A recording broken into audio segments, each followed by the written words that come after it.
All right, welcome to BrainGrid.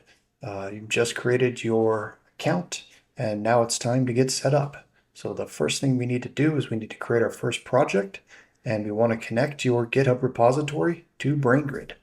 So you're going to click on the big card here that says Connect GitHub Repository. And as you can see here, we need to connect GitHub first, like we said. So you're going to click on Connect GitHub. This will take you over to GitHub, so now you can choose the organization you want to install the BrainGrid application into. I'm going to choose this one here. And I can either say all repositories or I can select the repository I want. I'm going to go ahead and select one from here and say install and authorize. This will now take me back to BrainGrid and then create that installation for us.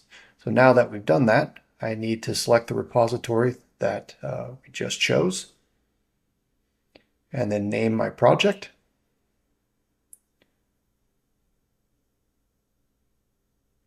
And perfect, we've now created our first project in BrainGrid.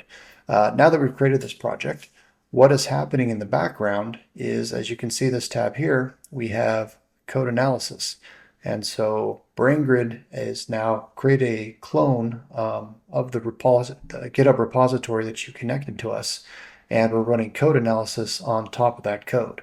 So once that's done, we'll have 5 documents on that tab that are then used later on when we want to go off and create requirements.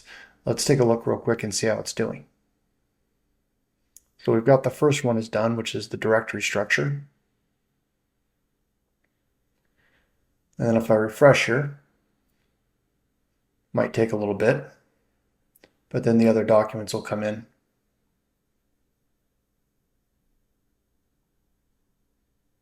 And now we've got the data model, as you can see here.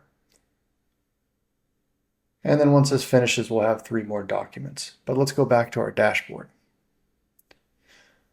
So now that we've created our first project, the next step would be to create a requirement, which we will do in the next video. So thanks for joining this quick start, and see me in the next video when you're ready to create a requirement.